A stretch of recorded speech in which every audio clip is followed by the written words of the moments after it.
কিছু বিষয়ে তো জাতীয় ঐক্য হতে পারে, গণতন্ত্রের বিষয়ে, নিরপেক্ষ নির্বাচনের বিষয়ে, আমাদের এই দুইবারের বেশি প্রধানমন্ত্রী থাকতে পারবে না, দুই কক্ষ বিশিষ্ট আরও কিছু, এগুলোতে কোনো দ্বিমত নাই।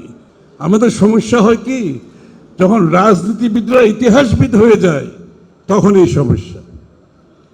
বিএনপির রাজনীতিবিদরা ইতিহাসবিদ হতে চায় না। পরিষ্কার করে বলতে চাই, আপনারা তো সব আমার চেয়ে অনেক বিজ্ঞ মানুষ, জিয়া পরিষদের সব আপনারা নামি দামি শিক্ষিত সুশিক্ষিত মানুষ, আমি তার বলার দরকার হয় না। আমরা রাজনীতিবিদরা ইতিহাসবিদ হব না। আওয়ামী লীগের লোকজন ইতিহাসবিদ হয়েছে, আর এখন দেখা যাচ্ছে নতুন নতুন ইতিহাসবিদ বের হয়ে যাচ্ছে। এরা আবার নতুন নতুন ইতিহাস আবিষ্কার করতেছে। এই হলো ইতিহাসের কথা।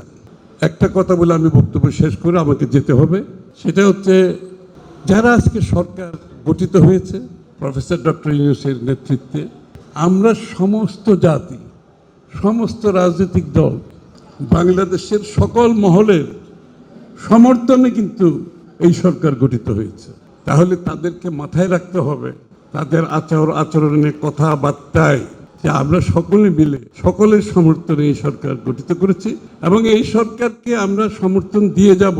কারণ এই সরকারের মাধ্যমেই, এটা একটা ইন্টেরিয়াম গভর্নমেন্ট, মাথায় রাখতে হবে, অন্তর্বর্তীকালীন সরকার, এই সরকারের মাধ্যমেই পরবর্তী নির্বাচিত সরকার শান্তিপূর্ণভাবে ক্ষমতা হস্তান্তর করতে হবে।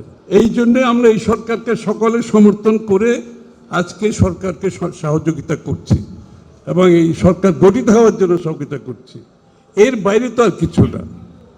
সুতরাং আমি অনুরোধ করব, যারা সরকার পরিচালনা করছেন তাদেরকে প্রত্যেকটি পদক্ষেপ দেওয়ার আগে, প্রত্যেকটি কথা বলার আগে এই কথাগুলো মাথায় রাখবেন, তাহলে সমস্যা হবে না।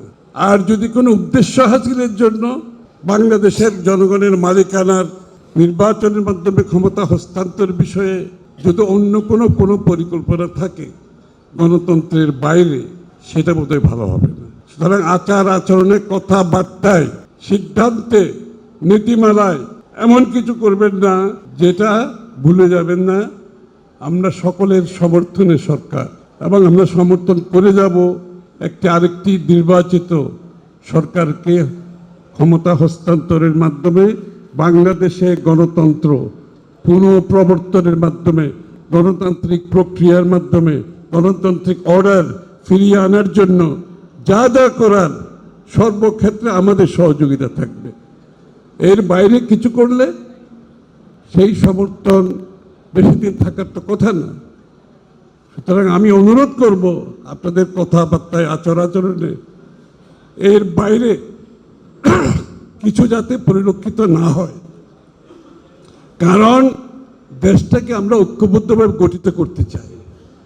বাংলাদেশ যে গর্তের মধ্যে পড়েছে, এখান থেকে যদি বের হতে হয়, একটা জাতীয় ঐক্য আমাদেরকে গঠিত হবে। জাতীয় ঐক্য বলতে কি বোঝায়? বাংলাদেশের সব কিছুতে জাতীয় ঐক্য হবে না, কারণ প্রত্যেকটি দলের নিজস্ব দর্শন, ভাবনা, চিন্তা আছে, এটা মাথায় রাখতে হবে। কিন্তু কিছু বিষয়ে তো জাতীয় ঐক্য হতে পারে, গণতন্ত্রের বিষয়ে, নিরপেক্ষ নির্বাচনের বিষয়ে, আমাদের এই দুইবারের বেশি প্রধানমন্ত্রী থাকতে পারবে না, দুই কক্ষ বিশিষ্ট আরও কিছু, এগুলোতে কোনো দ্বিমত নাই। সুতরাং এই বিষয়গুলো আমরা ধরে নিয়ে আমরা যত তাড়াতাড়ি সম্ভব আমরা ঐক্যবদ্ধভাবে জাতিকে এই গর্ত থেকে যদি উঠে আসতে হয়, আমরা যত তাড়াতাড়ি সম্ভব যে একটি নিরপেক্ষ নির্বাচনের মাধ্যমে একটি নির্বাচিত সরকারের হাতে হস্তান্তর করা।